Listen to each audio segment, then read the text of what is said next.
Yeah, it was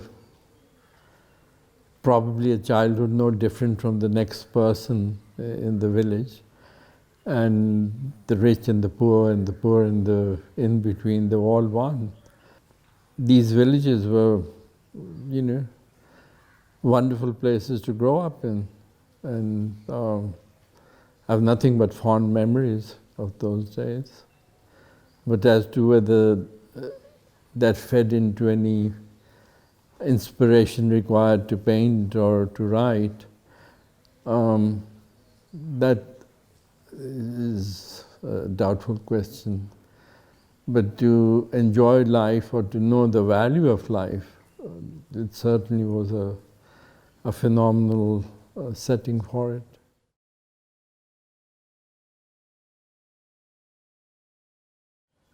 I was basically a math and physics student. There's a point where there's no difference between art and science. But to answer your question directly, I was studying in England in one of the boarding schools there, where Charles Darwin studied as well.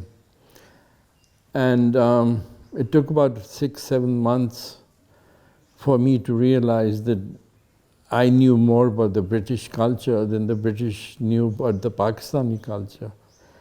And the variance didn't sit well with me for a while. I had the opportunity of traveling across Europe with 3 American friends who were also studying in the same school. And we went to all the museums and all the beautiful architectural buildings around all over Europe. And obviously, they left a very strong impression. And that was the first time I realized that the creation of beauty could itself be a powerful enough area to take interest in and lose myself in that. And it just so happened that the house where I was staying, the very next house was the arts building. And I just happened to walk in, and there was a teacher by the name of John Alford. He's 95, he's still alive, and we're still the best of friends. But he was the gentleman who really initiated me into the basics of painting and had such a wonderful way of conducting himself and relating to you that it was an absolute pleasure that somebody with such a kind of disposition was in the same institution. From there, my journey began, and all of a sudden, math and physics and a lot of other things didn't make as much sense. The only other thing that made sense was I was very good in cricket, and Shrewsbury had probably the best grounds of any institution in England. So summers I enjoyed because that was a cricketing season, and the rest of the time was really devoted to getting to know the basics of painting by painting itself. And the first body of work I did were a huge number of self-portraits, because I guess I wasn't that content or that knowledgeable about myself. So it kept driving me into those areas. And the second aspect that I would do was landscapes. And I spent so much time there that life became miraculously real fun and wonderful.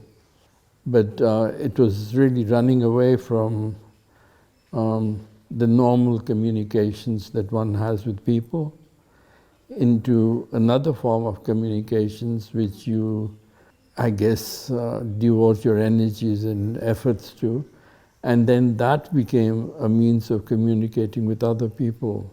And it gave me the distance I needed. Also the time to delve into myself, but to see whatever good or bad or silly or stupid or sensible was inside me, and see if I could visually project it across. So that was my start in painting, really. And the writing part came a couple of years later when I was in the States, and I was at a college, Trinity College in Hartford, Connecticut. And that was the period when I had a summer job, and sitting behind a job was the biggest pain I ever felt in my life at that time. And then during the lunch hour, I showed it to one of the professors there, that look at this, the rubbish I've written. Can you tell me if it has anything in it or not? And he read the poem and he said, you know, it's really, really nice. And it's powerful enough, and you should continue this. And I got an award for that. So I said, I'm a poet as well, or a poet. Then I wrote a whole lot of stuff, which turned out to be pure and utter rubbish, because unless you're well into the flight of doing something in any art, unless you know the basics, unless you've played with every aspect of the tools that are available for it, short of that, no art is ever going to respond to what you wish to create. And then your ability to apply yourself tells you that, okay, you're failing here and you're failing there and you're failing there. So even a self-examination revealed so many weaknesses and shortcomings that I said, okay, hell with anything else. Then I just took as many courses and as much in literature, English literature as possible. Ended up at Columbia University for a master's in creative writing, in any case. But by that time I'd already established myself as a person who could think and put things together, whether it comes from the heart or the mind, as long as there's a will behind it, and it compels you to realize yourself and realize the world around you. What you get in return for what you do is not really the real thing. The real thing is the targets that you set for yourself. And I was 19 years old when I said, okay, life is going to be 10 good poems and 10 good paintings. And I didn't realize at that time that to do 10 good poems you need one lifetime, and to do another 10 good paintings you need another lifetime. Obviously I started cutting into my sleeping hours and doing all the things that need to be done in the world, whether it's a job, whether it's this or that, and still have 6 to 8 hours every day spent on the two arts that I dearly loved. And that's how life continued.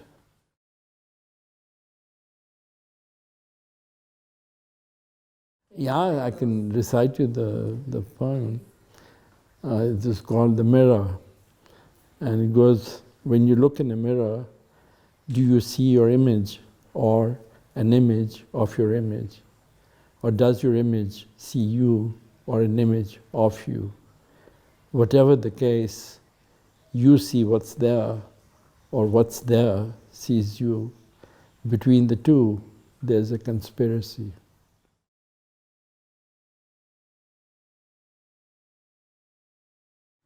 Do you know a bit of Punjabi? Yeah. You do? Yes, I'm from Islamabad. Our part of the world out here, because I belong to Chakraparya, it's the heart of Islamabad now. But the normal saying here used to be, Jitni khoti, utte aan khloti. Belong to a place, you love the soil, you love everything about it. And there's no place on earth where you don't have to question that you belong.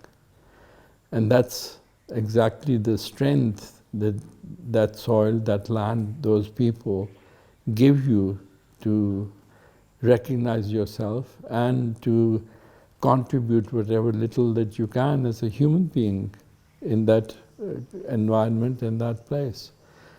So even when I was in the States, at that time, after, if you stayed 5 years there, they keep sending you naturalization papers, which means that you fill the forms and you get a nationality. And I said, nothing doing. For 5 years, I kept turning them down. And even now, I would never change the place I belong to, the country I belong to, and the people that are part and parcel of me and of whom I am a part and parcel of. There's nothing more rewarding than being able to contribute something to your own people.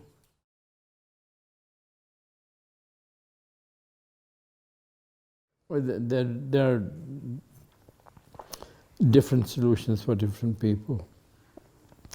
I personally believe that both arts are so pure and perfect in their own domain that a crossover really isn't necessary. You give regard to one and you give regard to the other.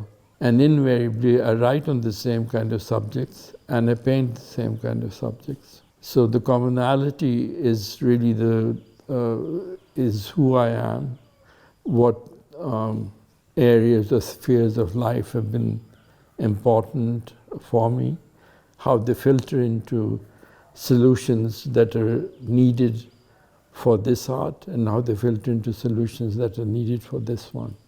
So I've never tried to make one art subservient to the other. But I think I'm 75 now, maybe I do have the liberty to combine both, not that they may be that great, but at least they may complement each other, not be subservient to each other, but to go hand in hand as the body of a work who belongs to a person who valued both the arts. So yes, there is a relationship, and it's the aesthetic that you possess yourself and how you wish to express that.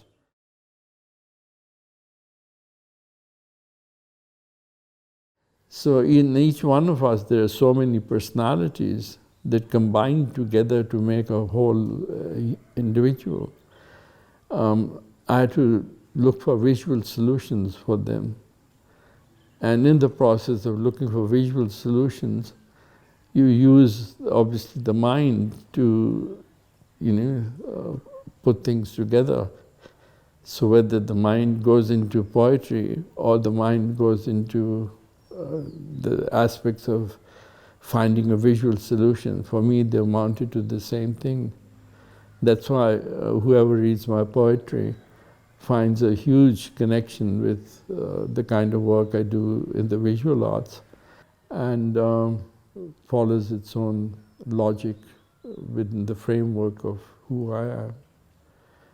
So there's no, you value all the artists and all the poets of the world because each one has lent a tremendous amount of quality to our life.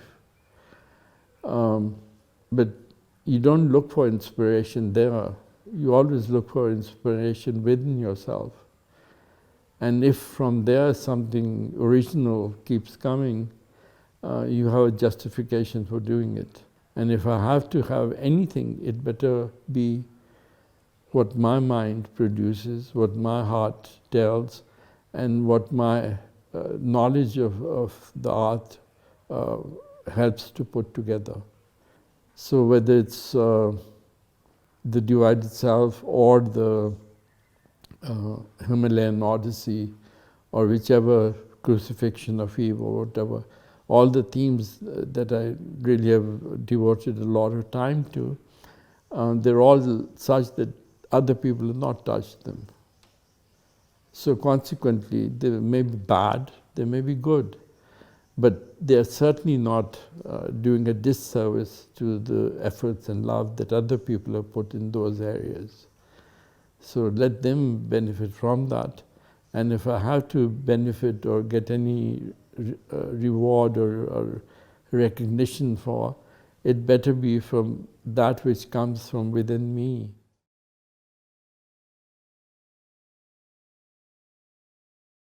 No, I'm only too happy to share it. It's a pleasure. I give a lot of poetry readings and stuff, but I'm basically a fairly reclusive person. So I don't attend functions. I miss a whole lot that the world normally does, because then that takes my mind away from my own work, number one. And number two, every person just has a limited energy. And if it's spent on those things which really matter to them, then it's worth doing it.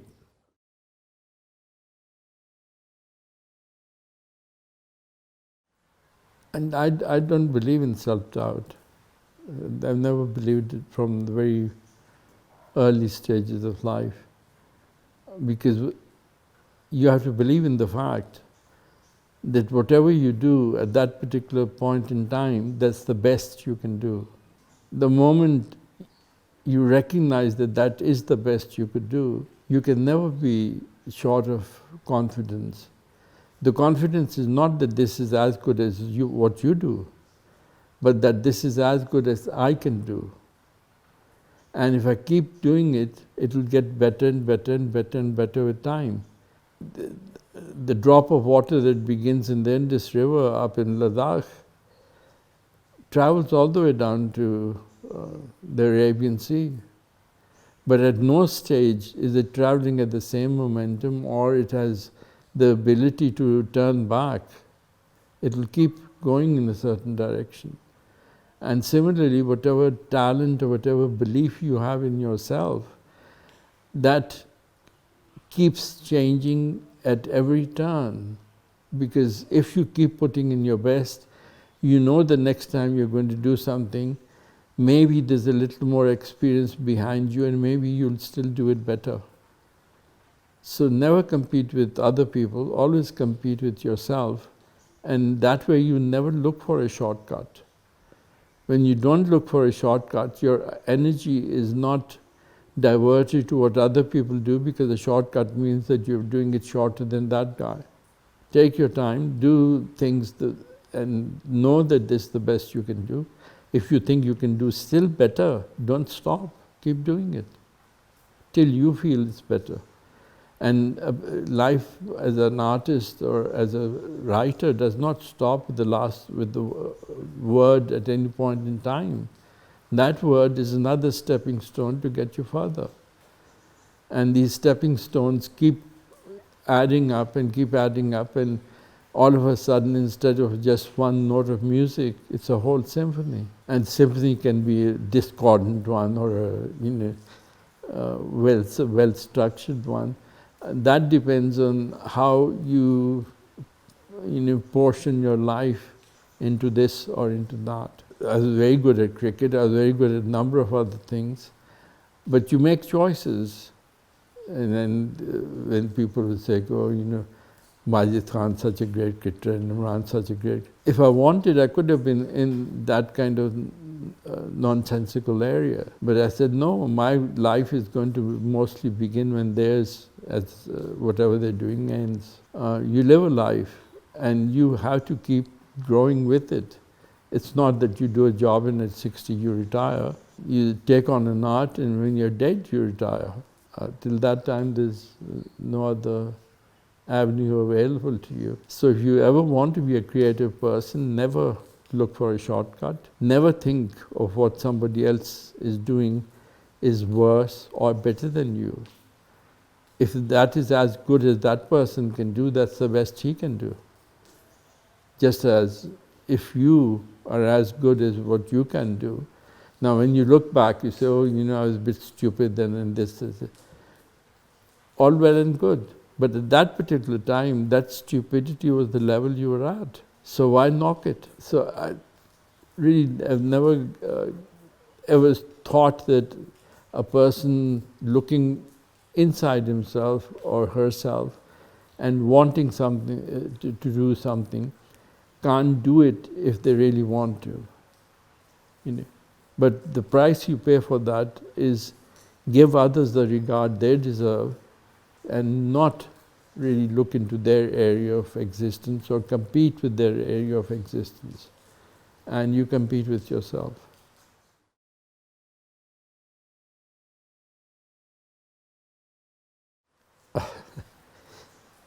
That you need a sense of humor to live and make life happy for those people whose lives depend on you. Give as much of yourself to the world as possible, but give it through that which is yours.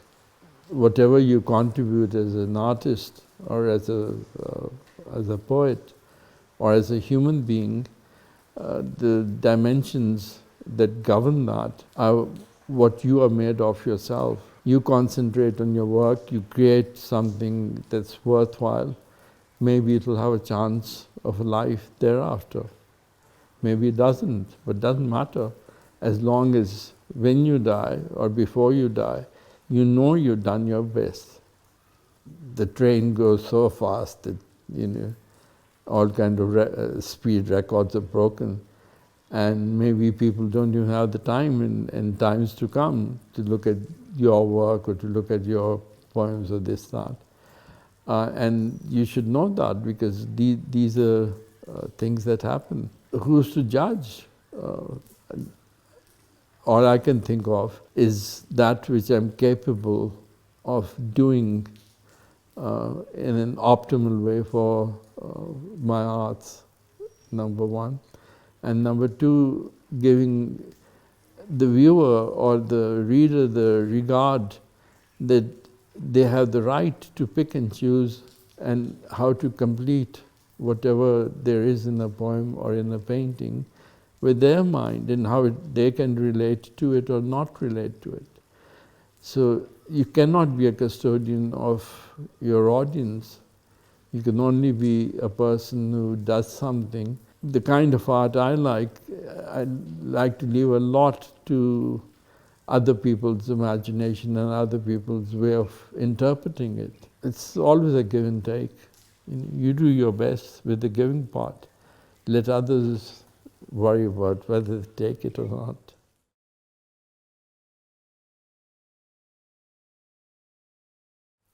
I think you can add how you grow up with parents and the kind of love and affection they give you, because that's the substance which you then pick up and pass on down from one generation to another. I had wonderful parents, really very, very caring, down to earth, but with enough of a standing in the community that people respected them and they contributed their bit, of which I'm very, very proud. The only gift that my father ever gave me was the complete works of Iqbal. We could always tell in our family when he was older and a bit sick that if the temperature was hadn't reached 101, it'll be Urdu poetry of Iqbal being recited. And if it went beyond 101, he'll shift gear to the Persian works. So we grew up respecting the fact that thinking or writing or being philosophical about life was part and parcel of the domain of acquiring wisdom. One can be very proud of people like that. He was not a materialistic kind of person, although he had anything and everything that he wanted. But he never indulged in those kind of things. In my life, in turn, really very little matters to me, whether I'm wearing shorts or I'm wearing whatever, or how I have to come across to people in power or not. I prefer not relating to people in power. I prefer relating to those who need the help and support of something in between them and the rest. So the choices that you make then make you the person you become.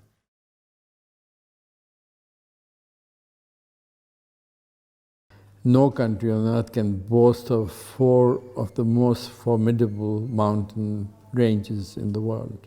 So whenever you step into these areas, it's like with a sense of awe and with a sense of immense feeling that the human being is just a very insignificant component of the entire scene. And it brings us to the reality that we ought to be at most of the time. When people come into power, they don't remember those kind of things. They think they can change the world, Trump can blow up the place, or whoever can do whatever they want. I used to do a lot of photography in those areas before the SLR cameras came into being. And the moment they came into being, 2/3 of the charm of doing a photograph vanished for me. And I started thinking of doing a visual series of paintings that allow you to be pretty vast about your spaces and distances. And something that would be very different from the way other people looked at a mountain heritage. Because if I'm going to do just a literal picture of a mountain, why not just take a very good camera, take a very good picture and say, here it is. But if I was going to do the mountains, then I'd have to find a way in which I understand the language they speak. And the language they speak is that of light striking mountain forms, because the light in those areas, in high altitude areas, is very rare. So consequently, what you're looking at, you might feel that it's 5 miles away, and it in fact is 25 miles away. So those kind of things really did impress me a lot. And I thought that, okay, there are 4 elements: earth, air, fire, and water. And how does light interact with these 4 elements in those areas? And that way I could address myself to the mood of the place, to the ambience, to the overall overwhelming power that those places have. Since I was going there all the time, and I like trout fishing as well, I enjoy certain things. And we tend not to appreciate nature in the same way as it deserves to be appreciated. So the series that I came up with actually began as a poem first, and it's called the Himalayan Odyssey.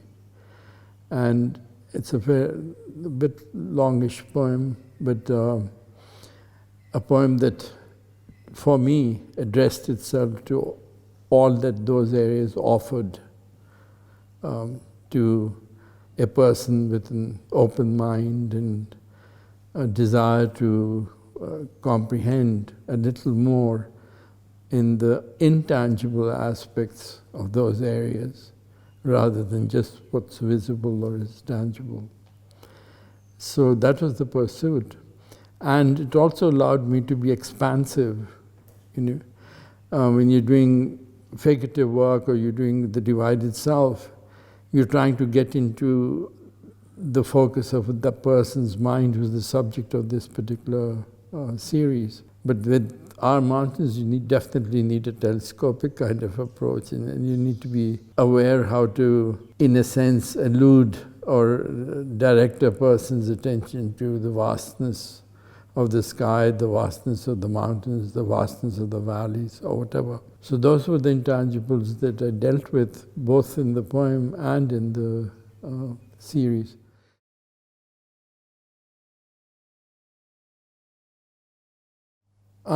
Actually, that particular series came from the last stanza of the Himalayan Odyssey poem.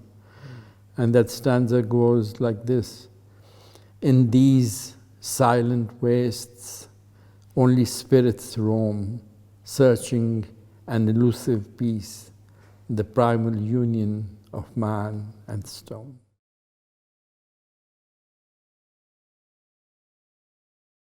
And 1,000 Faces of Eve, in every one of the divided self painting, there are human forms and faces. And the faces are what are telling the story in a sense. They don't have to be so clear that they leave nothing to your imagination, and they don't have to be so withdrawn that they can't be suggesting something. But if you go to China, they'll keep telling you, oh, here's the 1,000 caves of Buddha. And the 1,000 caves of Buddha, by that they don't actually mean that there are 1,000 pictures of Buddha in that. What they mean is many, many Buddhas. Okay? So when I went to those areas, and I thought only 40 faces or variations of Buddha in these caves, so how come they're claiming 1,000? So as any stupid person, I asked this question, where are the remaining ones? These are only 40 or 46.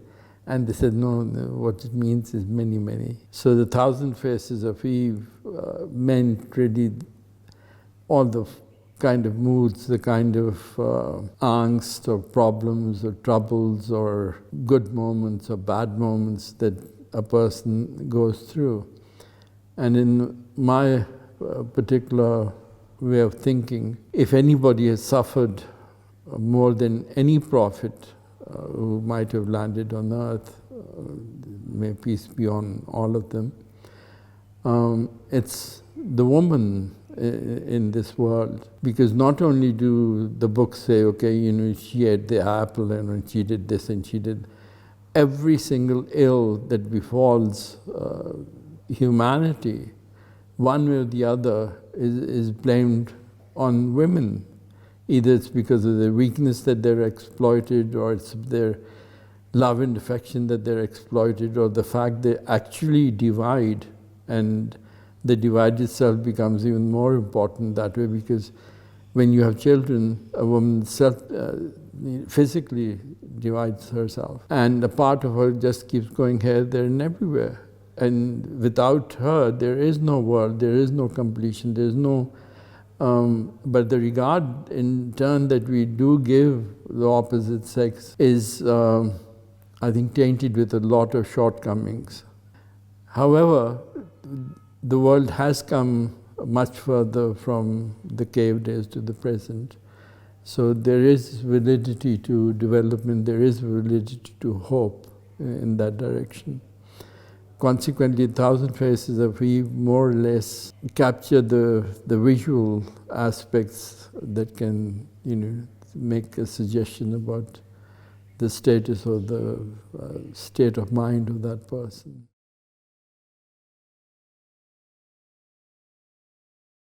Not really, because then you end up disowning something or owning something more than the other. And that kind of differentiation I've never appreciated in life. No matter who you relate to or talk to, or the series that you do or that you don't do, it's the same amount of regard and respect that you have to give them. And whatever the price of that be, you should be willing to pay that.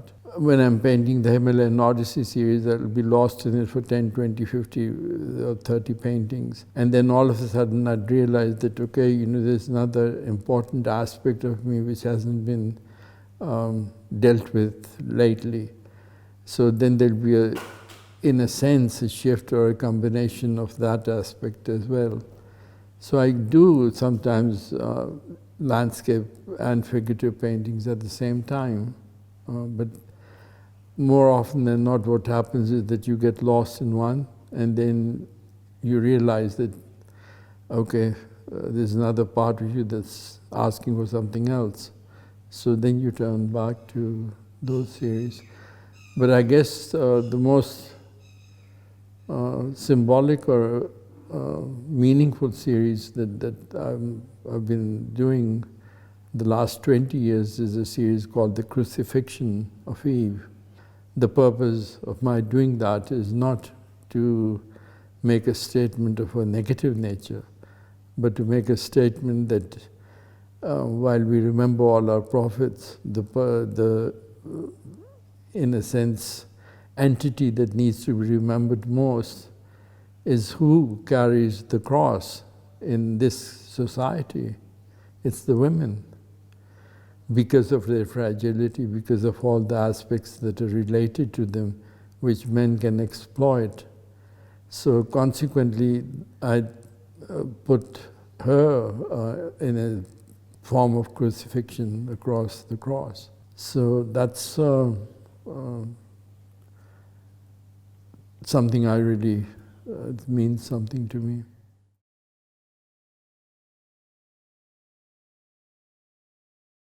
An artist is a person who combines craft with a vision. The vision may come from those aspects which you mentioned. The craft comes from if you're handling the camera well, if you're handling this well, if you handle whatever it is that you're doing, how good you are at doing that, and what are the basics of that. Behind every art, there is a huge body of basics that you need to be humble enough to get into. I do oils and charcoals, okay? Because these two mediums I'm well versed in. But if I start doing every other medium as well, it's like, confusing myself because it's not really necessary for an artist. But whichever tools you start using, think of how they can be used to perfection. The artist community should have or does have the right, if they wish, to make social comment, to make what they consider or what some members of the community consider can help initiate social change. Every artist's job, I would doubt it, because an artist has to improve the quality of beauty around you. It has to improve the aesthetic that goes into an art form.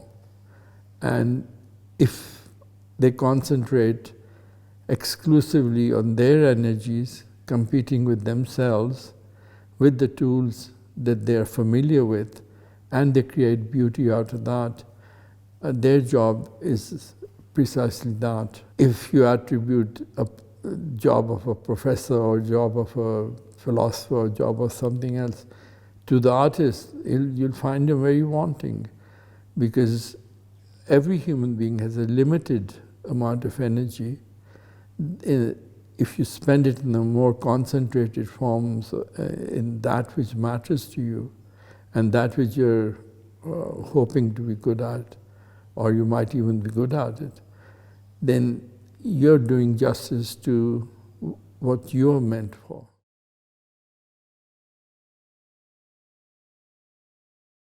There was a time when a lot of plagiarism was going on in Pakistan and India and everywhere else where art did not have the dominance or prominence that it needs to survive. And that was because communications were so difficult in the world. But ever since the internet has come in, ever since 101 different forms connect a human being sitting here or one sitting in across the Arctic or one sitting in America or England or wherever. So if you want to see a work of Picasso, you just have to ask the computer or ask Siri and she'll take it out for you. As such, I don't think the artist of today is as limited in his choices of what kind of artist he wants to be or how he wishes to see the subject that he wishes to address. I don't think any artist anywhere in the world is limited these days. Wherever the internet has a reach, wherever communications are plentiful. An art is, you can't say, okay, this is visual arts is this, and visual arts is that, and music is this and that, and theatre is this. And in the end, it's all performance. The dimensions of art are just phenomenal. And every person in the way they walk, that's an art. Anything that a person does with a desire to better it is aesthetics. So the humility you need is, if you want to be an artist, be an artist. Don't worry what's here or there or what others are doing. You do what you have to do. And that's very different from what the next person has to do.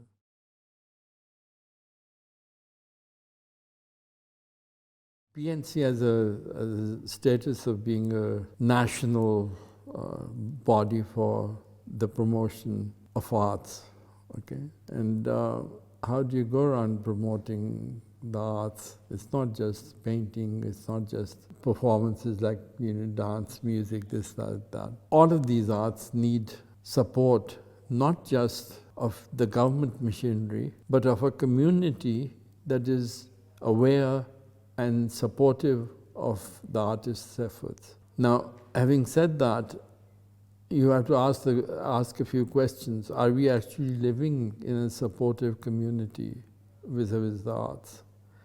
The answer is not really, because here people, by and large, the masses have too much of such problems as how to make a living, as to how to feed their people, as to how to look after themselves, and how to find shortcuts in order to get somewhere that they want to be getting to. So consequently, you don't have arts as a major area of priority to be appreciated by people. There are countries where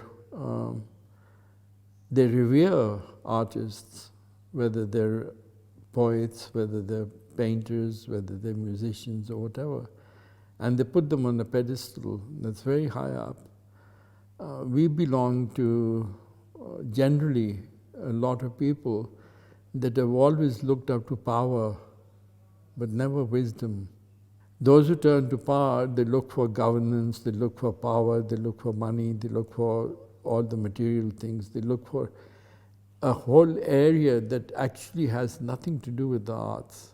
In our culture, sadly, an artist has always been at the receiving end of a certain service that he has to provide, whether he's picking up the flute to play for you, and whether he's picking up a guitar or something else.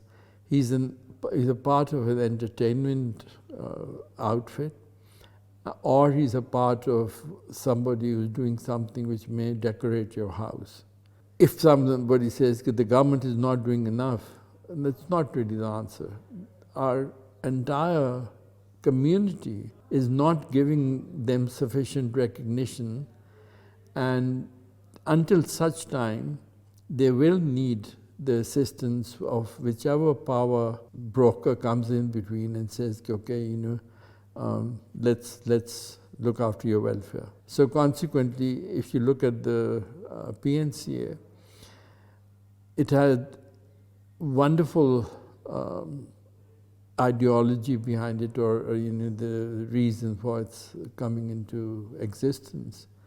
That you're there to support the artist community, you're there to promote arts in all its forms. When I took over PNCA, I was quite aware of that. This is the state of affairs. So what you do is that you don't try to change everything overnight. What you change is perhaps the overall direction in which a certain organization is going. When I took over, virtually every function they ever did was Islamabad-centric.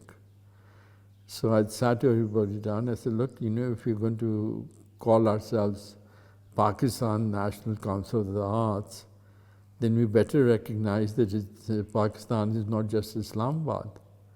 So consequently, a lot of the exhibitions, a lot of the performances, everything that we did, whether it was drama, whether it was photography, whether it was painting, whether it was sculpture, all these exhibitions then started taking place in Peshawar, in Quetta, in Lahore, in Karachi, and in Islamabad. If this organization has that kind of a vision, chances are that it may get support from the people because they'll recognize its contribution in those areas.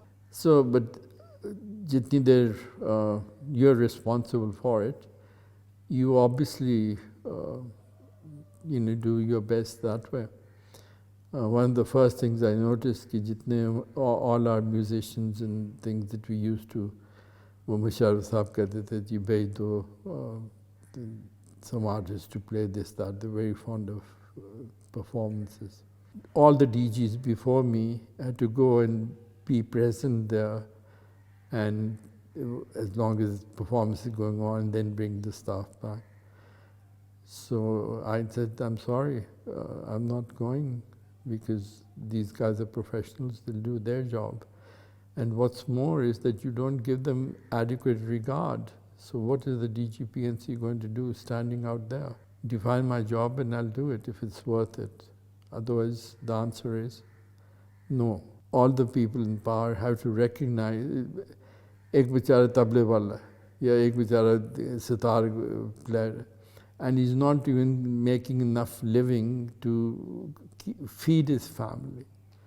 And you introduce him, oh, he's the best guitarist, he's the best sitarist, he's the best flutist, he's the best this, that, in order to make a point that Pakistan is supportive of arts, when in fact it wasn't. Our concept of beauty, when it comes to our power brokers, is to put a Chargé Hills monument in a crossroad, or a plane that's been in a war and put it in a roundabout, or images like that. Now, images like that are very good for a martial society, but they aren't good for saying that we are supportive of the arts. What you're saying is that we are supportive of our martyrs, and by all means we should be. And we are supportive of everything that comes in the realm of power. And that, without these kind of things, this country wouldn't be there. Maybe, absolutely true. We all need to support our martyrs. We all need to support our governments. We all need to support our power brokers. But more than anything else, we have to be supportive of people who come up with an ideology of a country. And those are your thinkers. Those are people with wisdom in their upper story. And if they start having a combination of power and wisdom in the running of anything and everything, you'll find a much better mix and a much better result than just the powerful running everything from one institution to another with which they have no concern. You ask me that let's put you in charge of such and such a place, and I'll first see whether does it fall in the realm of tourism. If it does, yes, I know enough about that. Does it fall in the realm of the arts? Yes, I have some involvement in that. But if it falls in any other area, I'll be the first one to say, I'm not your man for that. Look for somebody with the competence and a background in that. I don't believe in just playing cricket and then wanting to be the Prime Minister, or just being a soldier and then wanting to be running a country, or just being a small-time crook and wanting to project himself as the biggest power around. We have more than enough educated people in this country who can restructure the way we think, the way the power brokers think, the way anyone with any wisdom is sidelined around. There has to be a better mix of that. And then we can hope institutions like PNCA and institutions that deal with any particular area to progress and to succeed. Because they will then feel that, okay, we will get the support that we need. Short of that, you can take a genius and put him anywhere, and he will sadly not be able to produce much. And it's not just that one genius, but the entire institution suffers from the support that each person from top to bottom needs. The most important people are those who are the least paid. And if their basic needs are not met, what on earth are you doing? So those are the kind of things, and in the end, what I'm saying is that people really need to appreciate the problems that exist and address themselves seriously to them.